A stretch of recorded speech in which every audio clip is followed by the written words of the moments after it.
Hello student, good morning. हम आज प्रारंभिक शिक्षा के नवीन प्रयास डीएलएड सेकेंड सेमेस्टर के कुछ बहुत ही बेहतरीन अति लघु उत्तरी क्वेश्चन लेके आए हैं और हमें पूर्ण रूप से विश्वास है कि इस क्वेश्चन से एग्जाम में जरूर क्वेश्चन आएंगे। तो कलम और कॉपी लेकर तैयार हो जाइए और नोट करते चलिए। तो आइए हम पहला क्वेश्चन जानते हैं कि देश में संविधान कब पारित हुआ। देखिए, देश में जो संविधान पारित करने की बात है वो 26 नवंबर 1949 को पारित हुआ, लेकिन दो क्वेश्चन इसमें बनता है। कब लागू हुआ? तो लागू हुआ 26 जनवरी 1950 को। नोट करते चलिएगा, बहुत ही बेहतरीन क्वेश्चन है ये सब। दूसरा क्वेश्चन है बाल अधिकार किसके द्वारा वो कब पारित किया गया।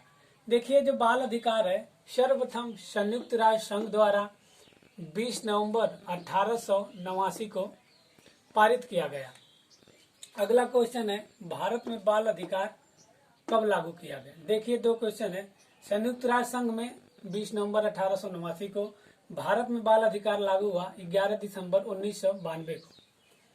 अब आ जाइए अगला क्वेश्चन में, भारतीय संविधान में शिक्षा किस सूची में है। ये क्वेश्चन पूछा है 2015-16 के बीटीसी एग्जाम में। तो देखिए, जो भारतीय संविधान में शिक्षा जो है समवर्ती सूची में है।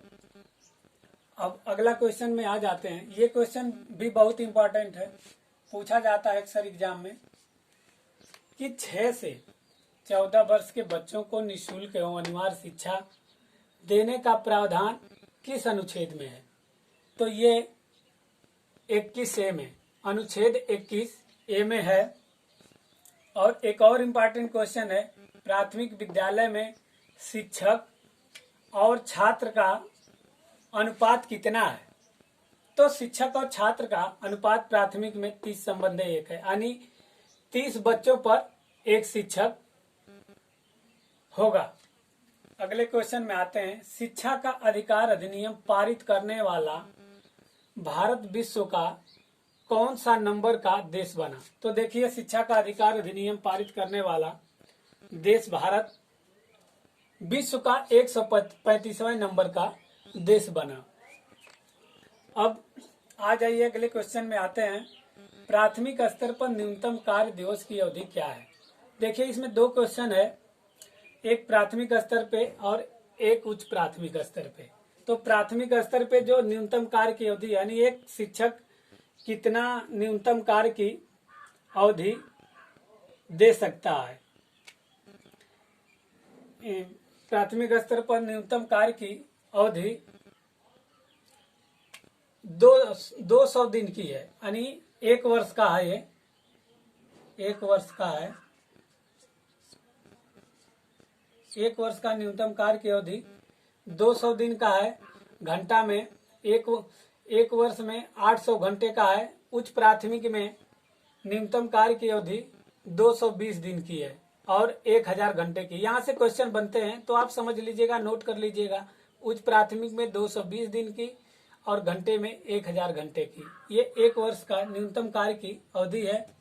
अगले क्वेश्चन पे आ जाते हैं, प्राथमिक स्तर पर शिक्षक का 1 सप्ताह में कितने घंटे का शिक्षण दिया जाता है। तो देखिए, जो प्राथमिक स्तर पे शिक्षक का है, 1 सप्ताह का कितने घंटे शिक्षक अपना कार्य देता है, तो वो है 45 घंटे।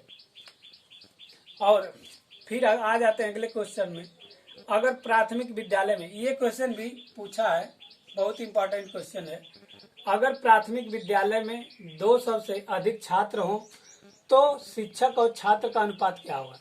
देखिए, हमने बताया था कि 30 बच्चों पे एक शिक्षक लगेगा। यही 60 हो जाता है तो 2 शिक्षक लगेंगे।